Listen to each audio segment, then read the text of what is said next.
family doesn't know won't hurt him.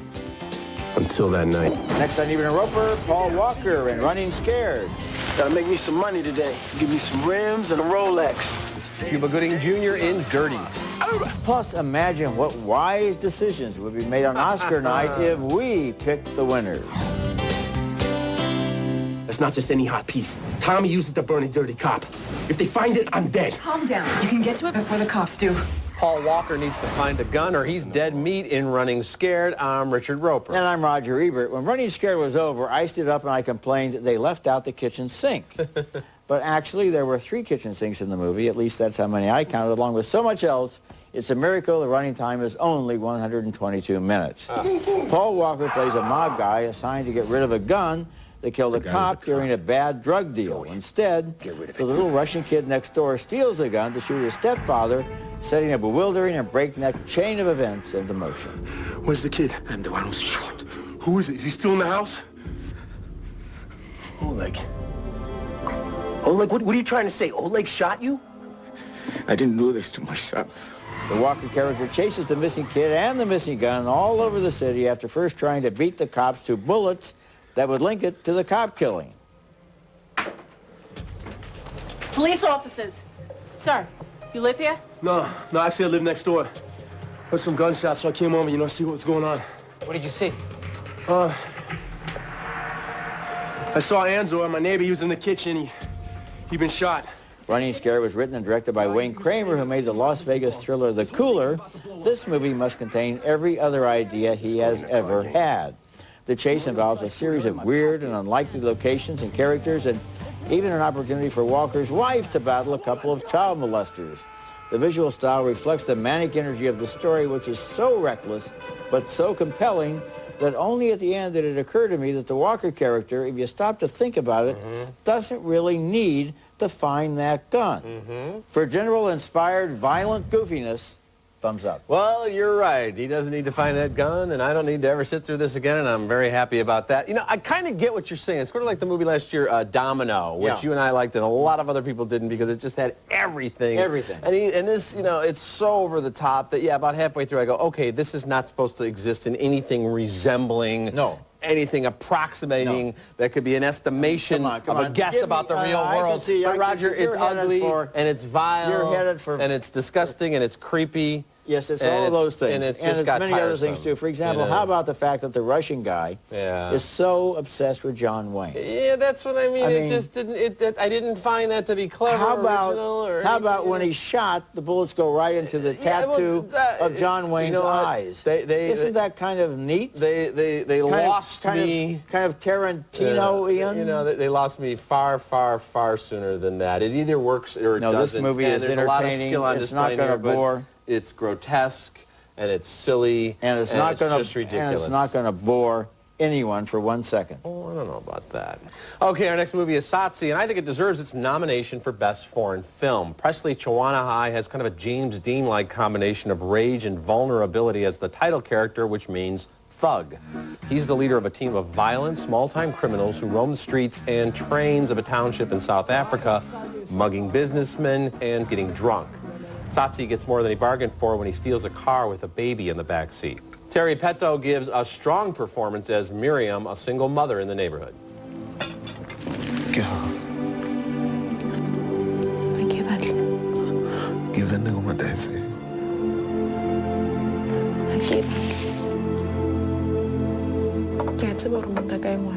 Tsotsi knows he can't care for the baby, but he clings to him as if the child can ease all of his own despair and pain. No, ke na le poso ya ka. Manje o tlisa ncwezi moruni. Ufuna ukavisa le ncwadi idladla lakhe lakudala. Based on a novel that was set in the 50s, Tsotsi is written and directed with great skill by Gavin Hood. Though not as violent or fragmented as The Great City of God, I thought there were some parallels here. Both films plunge us into stories of crime and redemption amidst all-encompassing poverty that will sink your heart. The last few moments of this film are deeply and memorably moving. Big thumbs up. Big thumbs up for me, too. This is the best of the nominated foreign films, at least that I have seen. And it's based on a novel by Athol Fugard, the Nobel Prize winner from South Africa, who does an interesting thing. this movie is about redemption. It's about a person who gets better, not worse. It's about a person who finds his own inner nature during the course of the film. And that struggle was so involving to me, and this actor is so strong, and the movie is so touching that I really hope people go to see it. Yeah, and it's obviously so authentic, and I think the fact that American audiences don't know any of these performers helps plunge us into that world. And there are some shots where they just pull back and you just see block after block after street of these little sheds, and it's just devastating. And while people are at it, they ought to rent on video last year's South African Best Foreign Film nominee yesterday, because South Africa is producing a lot of good films these days. Coming up later in the show, what would happen at the Oscars if we picked the winners? If only that were so. And next, Cuba Gooding Jr. stars in Dirty. That's right. Do you know the definition of opportunity? No? A good chance for advancement of progress. What do you think? We're in. In the new thriller Dirty, a crooked police lieutenant briefs two cops, played by Cuba Gooding Jr. and Clifton Collins Jr., on a plan to take drugs from the police evidence room and use them in a sting against Canadians who are moving in on a drug operation in Los Angeles that pays off the police. During a long and bloody day, the two cops carry out the operation while beginning to question a system that basically just makes them gang members in uniform. You gotta stop believing the hype. Thinking that there's some gang war out here. Well, there ain't. It's done. We the only gang that's left. So wise up. The cops use their authority to harass civilians and steal from them. This is like Crash without the other side of the story. 0 to 60 in 8 seconds. Let's see it. Go ahead, I'm gonna close my eyes. I'm not looking. Adios, amigo! I hate white people. Dirty was directed and co-written by Chris Fisher, who based it on an actual LAPD scandal from the 1990s. The film centers on the dynamic between the Latino cop, who used to be a gang member, and the black cop, who is an outlaw in uniform. Writing heard on both of them is their ruthless superior officer, played by Keith David. The movie is hard-edged, violent, relentless, and tragic, and a showcase for powerful performances by Collins, Gooding, and David, who create convincing characters in the middle of the chaos. Thumbs up. Yes, wow. Thumbs up. Giving 2 thumbs up to 2 crappy, gratuitously violent movies on this show. I thought this was, these 2 actors have juniors after their name, and it's perfect because this is like Training Day Junior. We've seen this all before, and it's just another ludicrous one day in the life where so many zillions of things happen to these 2 cops, and there's all this overwrought filmmaking techniques and overexposed and then underexposed film and handheld stuff, and we get symbolism with kids with skeleton masks, and it's all just, I've seen it all a million times before. What did you really think about the movie? It's just like, okay, we get it. All you guys watch the Tarantino movies and you watch the Peck and Paw movies. Enough. Give us something I can see I'm not going to be able to persuade you on this, but will you at least concede that Cuba Gooding Jr. gives a very interesting performance? I will give you that. For once, he's not dancing around and trying to he's been kind of shamelessly mugging in these And will you give me Clifton Collins Jr.? And will you give me Keith David? Yes, all good actors. Thank you. Who deserve better material. Okay, coming up next, the actors and movies that would take home the biggest prizes of all if only we picked the winners. The 78th Annual Academy Awards take place on Sunday, March 5th, and Roger and I have our own annual tradition. We like to call it, If We Pick the Winners. We have seen all of the films that are nominated, unlike some of the Academy voters, and so it's important to note that we're not making our picks on who we think will win, but rather on who should win, because if we said who might win, we could be wrong, but we can be absolutely 100% right about who we think should win. Exactly, so why don't we get right to it. Let's start with the Best Actor category. The nominees are Philip Seymour Hoffman as a celebrity reporter and author in Capote. I did everything I could. Terrence Howard as a pimp who dreams of becoming a hip-hop star in Hustle and Flow.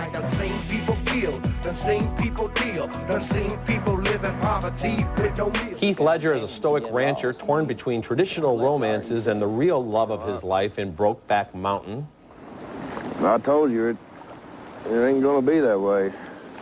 Joaquin Phoenix playing the man in black in Walk the Line. I'm on a love walk. The June Carter love walk. And David Strathairn as Edward R. Murrow in Good Night and Good Luck. This is no time for men who oppose Senator McCarthy's methods to keep silent.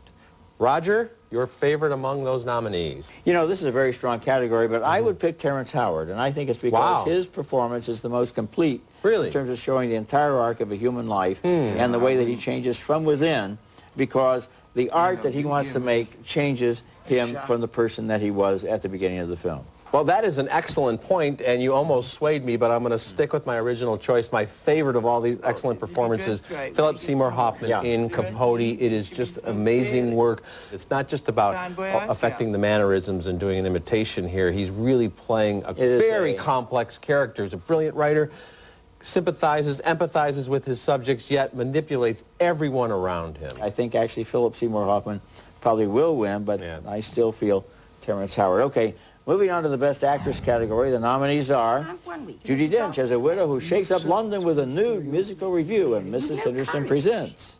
What I say is stick a thing out and it will come right. Felicity Huffman as a man who plans to become a woman in Transamerica.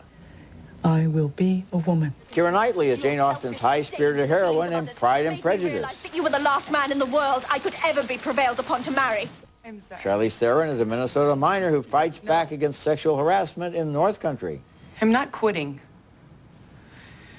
I need this job. And Reese Witherspoon as the country star June Carter Cash in Walk the Line. Rule number 1, don't propose to a girl on a bus. Wow, some good performances there as well. And you know, maybe this isn't fair, but I won't pick Charlize Theron because she has already won. If she hadn't won before, I might say that you know, I would like to see her win. But I'm going to go with Felicity Huffman for Transamerica. I think it's an amazing performance. I told you when we reviewed this movie, I didn't realize it was her. I thought there was a man that looked a little bit like Felicity Huffman in this role. It's not stunt casting. It's just such a sad and yet noble character she plays. It's a very good performance. And of course, I thought it was June Carter Cash in Walk the Line. I was amazed to find out it was Reese that would be an otherworldly piece of work. But you know what? I'm picking Reese Witherspoon, and I'm picking her because she does such a good job of different notes. She's got to be able to sing. She's got to pretend she can't sing very well. At the same time, she has to love this guy and yet keep her distance from him and yet deal with him. And it's very complex, and I liked it, so she's my choice. Yeah, well, it may be the best performance in a very good film, and I think, as you were saying, I think Reese is going to win. I think Felicity Huffman, Reese Witherspoon, again, you have two fantastic And I agree with you about Charlize Theron. Okay, now, Best Supporting Actor, and the nominees are George Clooney as a veteran CIA operative in Syriana. I want you to take him from his hotel, drug him, put him in the front of a car, and run a truck into him 50 miles an hour. Matt Dillon as a racist cop in Crash. It's quite a mouth you have. Of course you know that. Paul Giamatti as the corner man who won't give up on his fighter in Cinderella Man. Use the angle. Griffin's gonna knock out a guy. Haven't been knocked out. Jake Gyllenhaal as the cowboy who swears he isn't gay but falls for another man in Brokeback Mountain. It's nobody's business but ours. And William Hurt as a quirky but heartless mob boss in A History of Violence. Jesus, Joe, you took his eye. And I would pick Matt Dillon in this category. Matt Dillon's been around for a long time. He's a very good, usually underrated actor. In this film, he comes on very strong at the beginning as just a racist pig. And then there are details of his life, his relationship with his father, his dad, his problems, what happens the next day, to show that, not that he's really a nice guy, but that he's a very complex guy. And that's the thing about the whole film. It's not about good and evil. It's about complexity. I am going to go with George Clooney in Syriana. Okay. It's almost a leading man performance. He's got a lot of screen time. And it's not just another example of a good-looking guy getting a beard and putting on weight. I mean, he is the heart and soul of this film. And this is a guy who believes in what he's doing, even if he has to get his hands dirty. But when he finds out that what he thought was reality isn't and tries to fix it, just seeing Clooney spiral into this and try to do the best thing, it's one of his best performances. Okay, the nominees for Best Supporting Actress are Amy Adams as the pregnant young wife whose spirit holds a family together in Junebug. Well, you're so beautiful. Catherine Keener as Harper Lee, who goes along for the ride in Capote. Did you? Did you fall in love with him? True. Frances McDormand as a persuasive shop steward in North Country. Okay, now what are you? A cowboy or a cowgirl? I'm a cowgirl. No, not up there, you're not. Rachel Weisz is a woman whose death helps uncover a drug company scandal in The Constant Gardener. If I tell you something, will you listen to me? And Michelle Williams is a wife who discovers her husband is gay in Brokeback Mountain. Don't try and fool me no more, Ennis. I know what it means. My favorite here is Rachel Weisz in The Constant Gardener, a film that I think kind of just lost Oscar momentum somewhere along the way. It was one of the best films of last year. And again, she's really the centerpiece of this film. I mean, most of her role, just about all of it, we really see in flashback. And again, it's somebody who we think we know a lot about. We find out different things about her. This is a really, really strong young actress who gets a great role and delivers it every step of the way. I agree, but you know, I think maybe the best or most effective performance in any category this year is Amy Adams in Junebug. I think that is an amazing, luminous, complex performance, and I love it, and I love the movie. And I just hope that enough voters have seen Junebug to realize how good Amy Adams really is. You've been backing this movie from the start, and I have to agree with you. And in this case, I applaud the Academy for probably, a lot of them probably watched it on the Academy screeners and said, wow, what a good film, and this young actress who just flies off the screen. I mean, she's had some interesting roles in movies like Catch Me If You Can, but here it's like all of a sudden it's like, wow, there's a star in the making. Okay, when we come back, the movie that would take home Oscar if we picked the winners.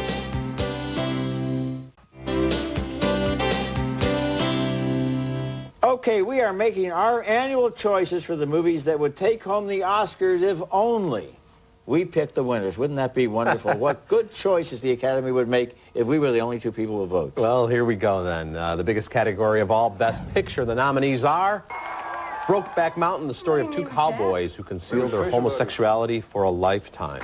You know, it could be like this, just like this always. Capote, the story of a writer whose life becomes consumed by the book he writes about killings and the killers. I'm going to help find you a proper lawyer. Thank you. Crash, a series of interlocking stories about racism in a society where the same person can be victim and victimizer. Don't act like you know something about me, okay? Good Night and Good Luck, based on newscaster Edward R. Murrow's battle with the slanders of Senator Joseph McCarthy. Our next show is going to be about Senator McCarthy. We're going to go right at him. And Munich, Steven Spielberg's thoughtful thriller about an Israeli team seeking vengeance for the murder of young athletes. You do any terrifying thing you're asked to do, but you have to do it running. And my choice in this category would be the movie that I picked as the #1 film of the year, and that would be Crash, written and directed by Paul Haggis, with this cast of more than 20 characters who deal with each other in interlocking, coincidental ways that show complexities in racial identity in a multicultural society. This is not just good and evil. This is situational ethics, and it's also comedy, tragedy, thriller, suspense, all kinds of elements all at once. Yeah, and it continues to be a polarizing film, not just because of the subject matter, but simply the quality. I agree with you. I'm also saying if I picked the winner, it would be Crash. I think it's a brilliant film. You know, Brokeback Mountain has been the movie that people have talked about the most over the last several months. If I had been given the chance to do the nominations, I wouldn't have had it in my top 5. I had it in the top 10 movies of the year, but I think Crash is a better film. I think 10 years from now, it's the film that will resonate more from 2005 than Brokeback. I think it's a very important film. Now, what would you most like to see on Oscar night? You know, to me, what I'd like to see is a moratorium on Brokeback Mountain jokes on Oscar night. We've gotten, I mean, Jon Stewart's a funny guy. Let it go. I'll tell you what I'd like to see. They're going to give an honorary Oscar, a Lifetime Achievement Award, to Robert Altman. Who's one of the greatest living directors. I happen to know that Robert Altman has a very cynical view of Hollywood, and he has worked oftentimes out of the system, and the system has oftentimes been happy to have him work out of the system. I hope that if he gets up there, he gives them for about 60 seconds exactly what he thinks about the industry and about their, you know, they give him the Lifetime Achievement Award after having ignored him for a lifetime. I think that would be a nice It'd be great if he told what they could do with their award. And, you know, when they present it, they should have a cast of like 24 on stage, all in overlapping dialogue. That would be good. Yeah, that'd be good. All right, we'll be back to recap this week's show and tell you which of the Oscar-nominated films and performances we've discussed today are available on DVD right after this. It hit me square on the chin. New on DVD this week, Nicolas Cage and Michael Caine in The Weatherman, which got 2 thumbs up, and Keira Knightley and Domino, which, as you mentioned earlier, also got 2 thumbs up from us. And lots more good DVD news. Out of all the Oscar nominees we've covered today, both Pride and Prejudice and Walk the Line will be available in stores on Tuesday. And Hustle and Flow, North Country, Crash, Junebug, The Constant Gardener, and Cinderella Man, they're all available right now. and make it a real point to rent Junebug. Okay, recapping the movies on this week's show. We split on Runnin' Scared, 2 big thumbs up for Tsotsi, and we split on Dirty. Next week, we'll be back with reviews of Bruce Willis in 16 Blocks. Until then, the balcony is closed.